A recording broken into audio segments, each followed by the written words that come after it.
এই বিচার প্রক্রিয়া অত্যন্ত সাকসেসফুলি সামনে আগাচ্ছে। মার্চ মাসের মধ্যে আমরা বেশ কয়েকটা মামলার তদন্ত রিপোর্ট পেয়ে যাব। আগামী ডিসেম্বরের আগেই বেশ কয়েকটা মামলার বিচার শেষ করা সম্ভব বলে আমরা বিশ্বাস করছি, আমি আশা প্রকাশ করছি।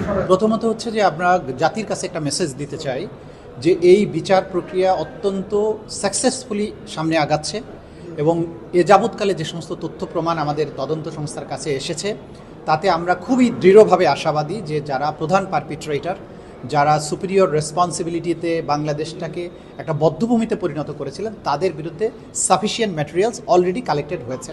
মানবতা বিরোধী অপরাধের এবং গণহত্যার মতো অপরাধের বিচার বাংলাদেশে শুধু নয়, গোটা দুনিয়ায় সবচাইতে কমপ্লেক্স একটা বিষয়, তদন্তটাও খুব জটিল বিষয়।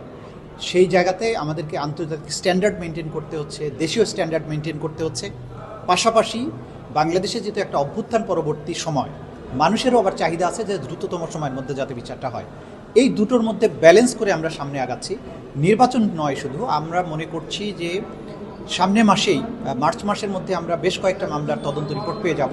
আপনারা জানেন যে তদন্ত রিপোর্ট হাতে আসার পরেই কিন্তু আনুষ্ঠানিক বিচার প্রক্রিয়াটা শুরু হয়ে যাবে।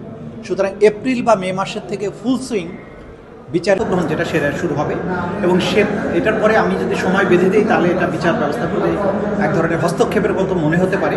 বাট আমরা আশ্বস্ত করতে চাই জাতিকে যে আগামী ডিসেম্বরের আগেই বেশ কয়েকটা মামলার বিচার শেষ করা সম্ভব বলে আমরা বিশ্বাস করছি, আমি আশা প্রকাশ করছি। 5 মাসের মধ্যে তদন্ত শেষ করে বিচার শেষ করা যায় না, এটা আবেগের থেকে মানুষ অনেক কথা বলতে পারে না, কিন্তু বাস্তবতা হচ্ছে তদন্ত একটা পর্ব, তারপরে বিচারের পর্ব, আসামিকে পূর্ণাঙ্গ অধিকার দেয়া। এই যে বিপুল এভিডেন্স, সারা বাংলাদেশ জুড়ে অপরাধটা হয়েছে, হাজার হাজার মানুষ মারা গেছেন, হাজার হাজার আহত হয়েছেন, আসামিও সংখ্যা হাজার হাজার। আপনি এই প্রত্যেকটা জিনিস কালেক্ট করে এই এভিডেন্সগুলোকে একটা পদ্ধতিতে সংগ্রহ করা, বিচারের উপযোগী করে কোর্টে উপস্থাপন করা, এই কাজগুলো করা সবসময় সময় সাপেক্ষ ব্যাপার। এর বাইরে রাষ্ট্রীয় বিভিন্ন ডকুমেন্টের প্রশ্ন আছে, বিভিন্ন কল রেকর্ড আছে, সিসিটিভি ফুটেজ আছে, এগুলো ফরেনসিক করার প্রশ্ন থাকে। এই সব কাজ করার জন্য যতটুকু যুক্তিসঙ্গত সময় দরকার সেই সময়টুকু আমরা নিচ্ছি, কিন্তু এর বাইরে একদিনও বেশি সময় নেওয়া হচ্ছে না। এবং আমরা জনগণকে বলবো যে বিচারের কাজে আপনারা সমর্থন অব্যাহত রাখুন। আমরা বাংলাদেশে এই নিষ্ঠুরতার বিচার কাজ অবশ্যই করতে সক্ষম এবং এটা আমরা করবো নিশ্চয়ই। কারণ যখন বিচারের প্রক্রিয়ার মধ্যে দিয়ে অপরাধীরা তো এখনও মনে করছে যে তাদের হয়তো বিচার করা সম্ভব হবে না বা এই ধরনের দুরাশার মধ্যে আছে, কিন্তু যখন বিচার প্রক্রিয়াটা স্মুথলি চলমান হবে এবং কিছু রায় হয়ে যাবে, তখন এই দাম্ভিকতা এবং তাদের যে লাফালাফি এটা বন্ধ হয়ে যাবে বলে আমরা আশা করি।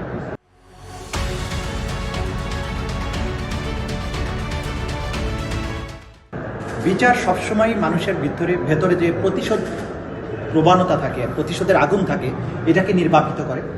বিচার অপরাধের রিকারেন্স বন্ধ করে। বিচার সমাজকে সামনের দিকে এগিয়ে নিয়ে যায়।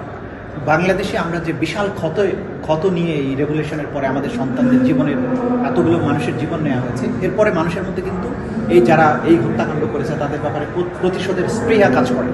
তো বিচার যখন হবে তখন কিন্তু প্রতিশোধের আগুন নিভতে শুরু করবে।